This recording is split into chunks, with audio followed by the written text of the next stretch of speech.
রাধে রাধে। সাধন কথা ও গান এই ইউটিউব চ্যানেলে সবাইকে অভিনন্দন। আমাদের এই অনিত্য দেহ, নশ্বর দেহ একদিন পঞ্চভূতে বিলীন হয়ে যাবে। ঠিক তদ্রূপ এই উড়িষ্যার একমাত্র রথ, যেগুলোকে মানব রথের সঙ্গে তুলনা করা হয়, আর যে রথগুলি প্রতিবার ভেঙে ফেলা হয় এবং সেই রথের কাঠগুলো নিলামে বিক্রি করা হয়, আর অন্য কোনো রথ আমরা এই রকম দেখি না। তাই এই মানবরূপী যে পুরীর রথ, তিনটি রথ, এই তিনটি রথের কথা আপনাদের সামনে খুব ছোট্ট আকারে বলবো, যদি আপনারা দয়া করে শোনেন।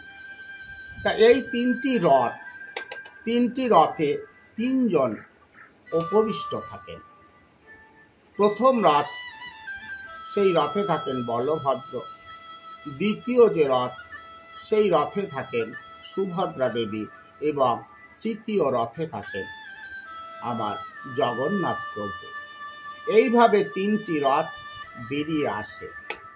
তা সেই তিনটি রথের বিভিন্ন কথা আপনাদের সামনে তুলে ধরব।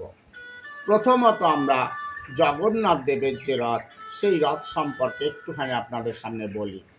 যে রথটির নাম হচ্ছে নন্দী ঘোষ, সারথি মাতলি, আর এর উচ্চতা 45.6 ফুট। এতে যে দড়িটা বা কাছি বা রশি যাই বলি না কেন, যেটি ব্যবহার করা হয় তার নাম হচ্ছে শঙ্খচূড়া।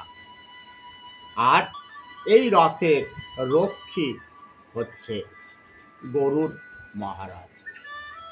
একটি পতাকা থাকে, সেই পতাকা হচ্ছে ত্রৈলোক্য মোহিনী। আর এই রথে 9 জন দেবতা থাকেন। 16টি চাকা, এক একটি চাকার ব্যাস হচ্ছে 7 ফুট। আরেকটা মজার বিষয়, কাঠ লাগে ব্যবহার করা হয় 832টি। এবার আসি বলভদ্রের যে রথ, সেই রথের বিবরণ। রথটির নাম হচ্ছে তালধ্বজ, আর সারথি হচ্ছে সাত্যকী। উচ্চতা 45 ফুট।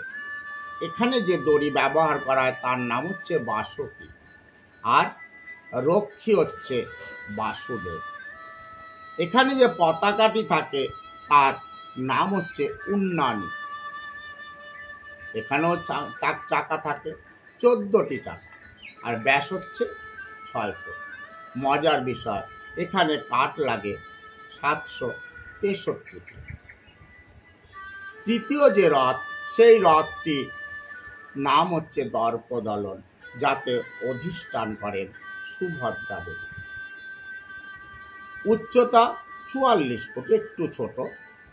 আর এই রথে যে রশি বা কাছি তার নাম হচ্ছে স্বর্ণচূড়া, আর রক্ষী হচ্ছে জয় দুর্গা।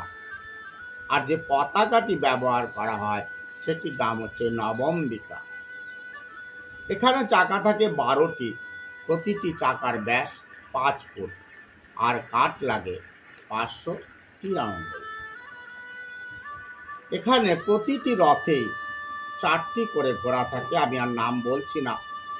আর প্রত্যেকটা রথে একজন করে সঙ্গী থাকে। জগন্নাথ দেবের সঙ্গী হচ্ছে মদন মোহন দেব, বলরামের সঙ্গী হচ্ছে রামকৃষ্ণ, আর সুভদ্রা দেবীর সঙ্গী হচ্ছে সুদর্শনা। এই রথের কাজ শুরু হয় জ্যৈষ্ঠ মাসে, যখন স্নান যাত্রা হয়, তারপরে শুরু হয় দশপল্ল থেকে এই কাঠগুলো আসে, এবং এই কাঠ দিয়ে নবকলবরে তৈরি হয় 3টি রথ।